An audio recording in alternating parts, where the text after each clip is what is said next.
The final piece of this content creator puzzle is probably the reason you're here: getting paid to create and do the things you love to do.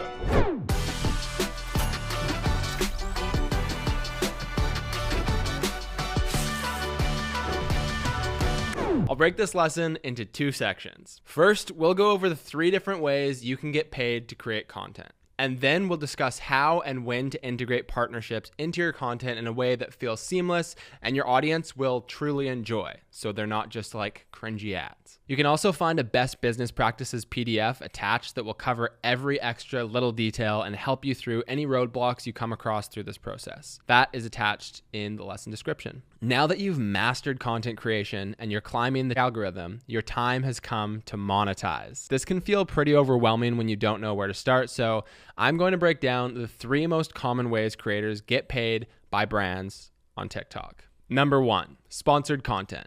This is the most common way for creators to monetize their videos. Brands will usually reach out to work with the creators and produce sponsored content that promotes their products or services. So this can take the form of a branded video, a product review, or a tutorial that showcases the brand. But ultimately, the goal is to have the content feel like it positively showcases the brand's value in a way that still makes sense on the creator's channel. Creators are typically paid a flat fee for this type of content, or they might receive a commission based on the number of clicks, views, or conversions generated by the post. This is paid for performance, and it's not as typical as a flat fee. Another form of payment is an energy exchange, where the creator makes content in exchange for a brand's product or service. For example, I've agreed to an energy exchange with a local golf course where I create content like this, where my mom is my caddy for 1 hole. The video highlights just how beautiful the course is in a way that doesn't feel like a direct sell.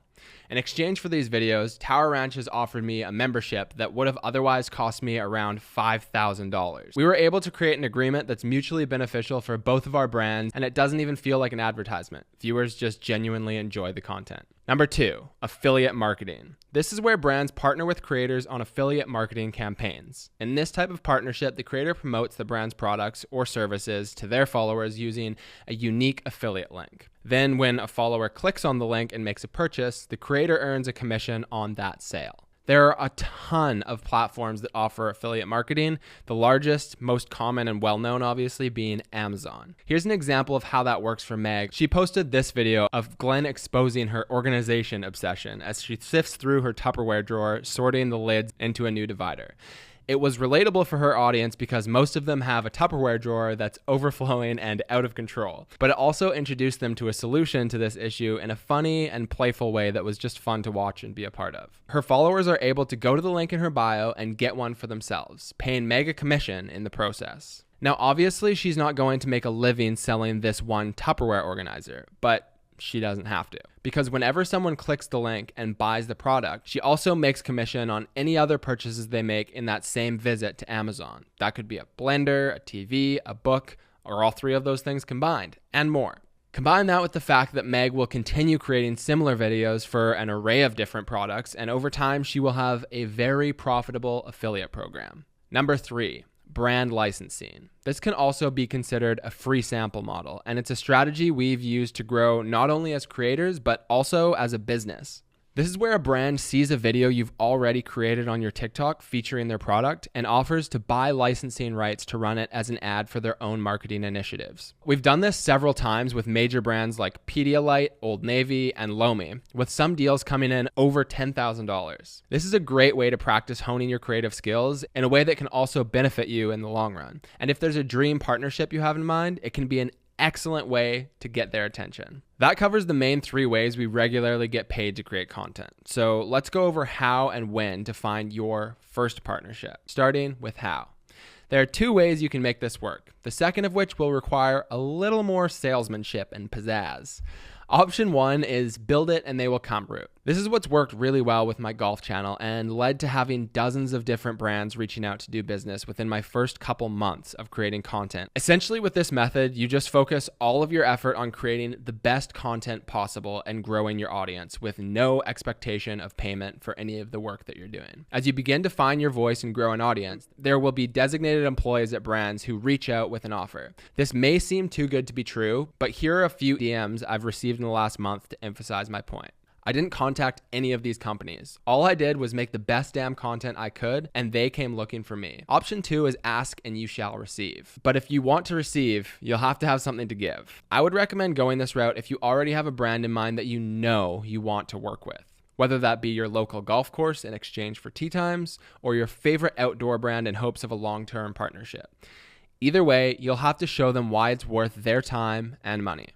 To do this, try to find valuable ways to showcase their product in your video in a way that feels true to your channel and you know your audience will actually love. Here's an example of how we use this method to get the attention of our favorite Canadian celebrity, Ryan Reynolds. At the time, he was the owner of Aviation American Gin. We knew him to be a relatable, sarcastic, and extremely funny person.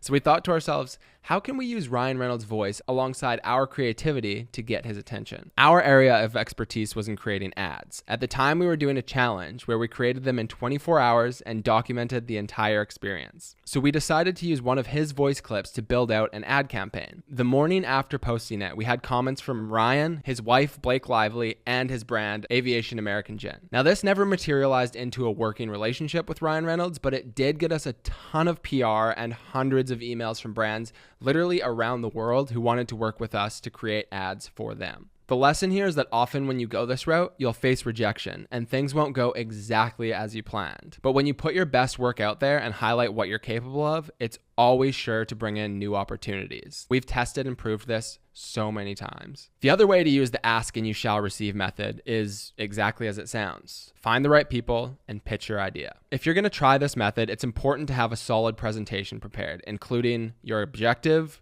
the value you can offer, and how you'll measure its success. They're going to want to know what's in it for us. Start by doing some research on the brand you'd like to work with and trying to find the decision maker. They'll usually be a marketing manager or director. Depending on the size of the company, you may be able to find an email directory online, but if not, you can always send a DM on social media or sometimes even make a phone call to introduce yourself. Seems bold, but it's a good way to get your foot in the door. This method probably seems pretty daunting, especially if you've never had this type of sales interaction before, but don't worry. We've attached an example pitch deck template along with a guide to the perfect pitch in the lesson description so you can feel confident. Now that covers how we tend to find our partnerships.